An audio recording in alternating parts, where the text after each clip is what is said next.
NASCAR's recent decision to implement new waiver rules for the 2025 season has ignited a firestorm of controversy within the racing community. At the center of this debate is the so-called Kyle Larson Rule, which has drawn sharp criticism from none other than NASCAR legend Dale Earnhardt Jr. This rule change represents a significant shift in how NASCAR handles driver eligibility for the playoffs, particularly in cases where drivers miss races during the regular season. To understand the full scope of this controversy, we need to examine the background of the waiver system and the events that led to these new rules. The previous waiver system allowed drivers to remain eligible for the playoffs even if they missed races due to various circumstances. This system came under scrutiny in 2024 when Kyle Larson, attempting to compete in both the Indianapolis 500 and the Coca-Cola 600 on the same day, missed the NASCAR race due to weather delays at the Indy 500. Larson's situation sparked a debate about the fairness of granting waivers to drivers who voluntarily choose to miss NASCAR events. Despite the controversy, NASCAR granted Larson a waiver, allowing him to remain eligible for the playoffs. This decision divided fans and insiders alike, with some arguing it was the right call given the circumstances, while others felt it compromised the integrity of the competition.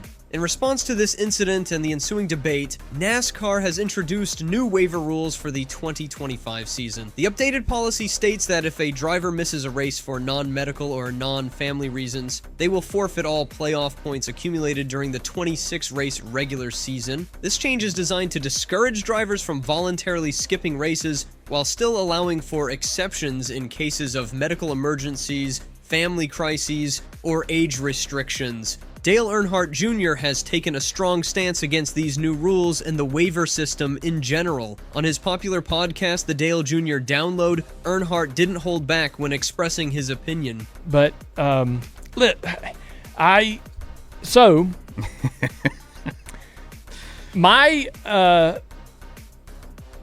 don't like this waiver stuff. Like the original, like the whole idea of it, I just don't love it. And listen, I mean, I'm trying not to use any examples, but man, I mean, if you're injured and you're out, you're injured and you're out. And that's just how it is. Yeah. I don't think there should be a medical waiver. I don't think there should be any waiver whatsoever. Earnhardt's critique goes beyond just the new Kyle Larson rule. He argues against the entire concept of waivers, including those granted for medical reasons. His position is clear and straightforward. If a driver doesn't race, they shouldn't receive points, regardless of the circumstances. Earnhardt elaborated on his stance, saying, "I don't think there should be any waiver whatsoever. You show up, you race, you get points. If you don't race, you don't start, you don't get the points. You just don't. So what is the argument against that? Why do we need the waiver at all?" Yeah. I don't think there should be a medical waiver. I don't think there should be any waiver whatsoever. Yeah. Like, you show up, you race, you get points. If you don't race, if you don't start the race, you don't get the points. You just don't. And so, what is the argument against that? Well, you're then going to potentially lose some of your top talent. Oh. But that's just part of it. But are they going to quit racing? But they would have gotten the playoffs even without the race, so they should still get in then. So, all right, give me an example. Kyle Larson. Yeah. He would have been in the playoffs even if he missed the 600. Then what's the waiver that's for? Fine. So why does he need the waiver? So why do we need the waiver at all? If you've earned your way in, you're in. Okay, I'm good with that then. Yeah. Okay.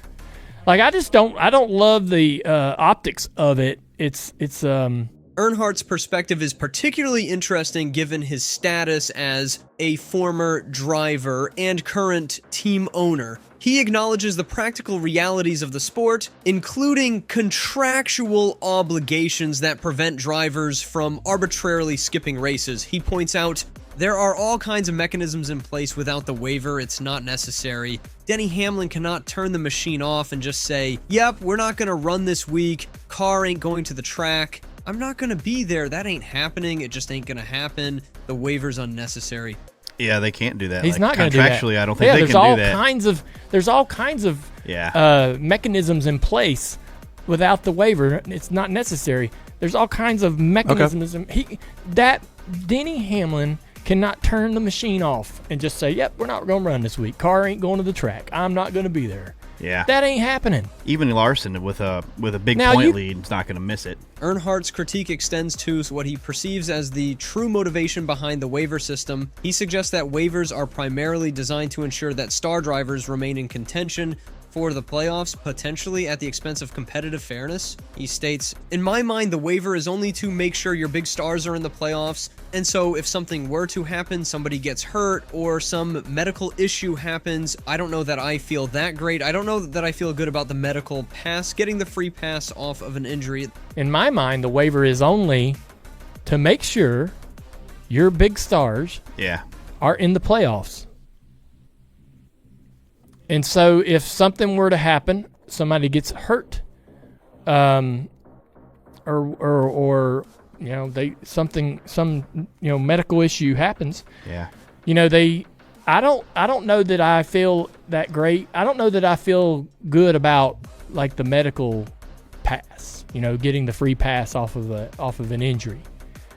This perspective raises questions about the balance between maintaining fan interest through star power and upholding the principle of equal competition for all drivers. Earnhardt is not alone in his criticism of the new rules. Jeff Gordon, vice chairman of Hendrick Motorsports, has also weighed in on the controversy. Gordon dubbed the new policy the Kyle Larson Rule and questioned its necessity. While Gordon supports drivers attempting challenging feats like the Indy 500-Coca-Cola 600 double, he acknowledges the complexities introduced by such situations. Kevin Harvick has offered a nuanced take on the situation. While agreeing with Earnhardt that the waiver system may be unnecessary, Harvick points out that Larson's attempt at the double last year had natural consequences that affected his season. He said, "It is a big change. Look, I'm of the win as the waiver. I'm still in that category.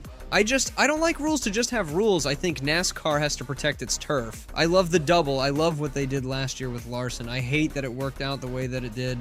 It still was a detriment to him all the way to the end. Charlotte regular season championship, it penalized him himself. He didn't win the regular season championship. It kept him out of the end of the year, and basically it penalized Larson all the way through without having a rule." The waiver controversy extends beyond the recent Kyle Larson incident. It brings to mind other situations where NASCAR's decision-making has been questioned, such as the 2015 season when Kyle Busch won the championship despite missing 11 races due to injury. This historical context fuels the ongoing debate about consistency and fairness in NASCAR's policies. More recent incidents have also contributed to the perception of inconsistency in NASCAR's rule enforcement. For instance, the contrasting penalties given to Bubba Wallace and Chase Elliott for similar on-track incidents have led some fans to question whether all drivers are treated equally under the rules. Earnhardt's critique of the waiver system extends beyond just the playoff implications. He has also been vocal about how rule changes have affected other NASCAR traditions, such as the Clash race. The decision to move the Clash to Bowman Gray Stadium in Winston-Salem, North Carolina, after years at Daytona International Speedway, has drawn Earnhardt's ire. He argues that continual changes to eligibility rules have diminished the prestige of events like the Clash.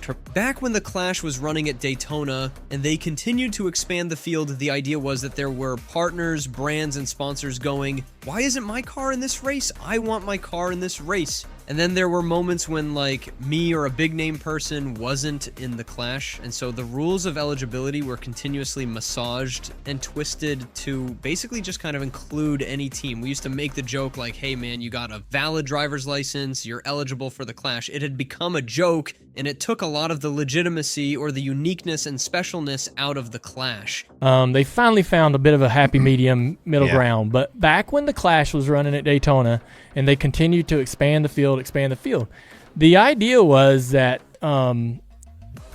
there were partners, there were brands and sponsors going, why isn't my car in this race? I want my car in this race. I want, and then there were moments when like me or a big name person wasn't in the Clash.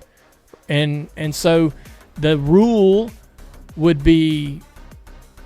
of eligibility were continuously massaged and twisted to basically just to kind of include anything. We used to make the joke like, "Hey man, you got a valid driver's license, you're eligible for the Clash." I almost ran it one year. Yeah, and so it became a joke, and it took a lot of the legitimacy or the uniqueness or the specialness out of the Clash. The Clash, as I've mentioned a million times, was.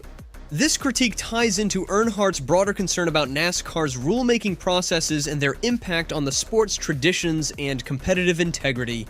The fan reaction to the new waiver rules in Earnhardt's comments has been mixed. Some fans support the stricter approach, arguing that it upholds the principle of full season participation. Others side with Earnhardt, viewing the waiver system as an unnecessary complication that potentially favors certain drivers. One fan summarized the anti-waiver sentiment on social media. "You're either in or you're out. Waivers make it feel like NASCAR is just protecting their favorites.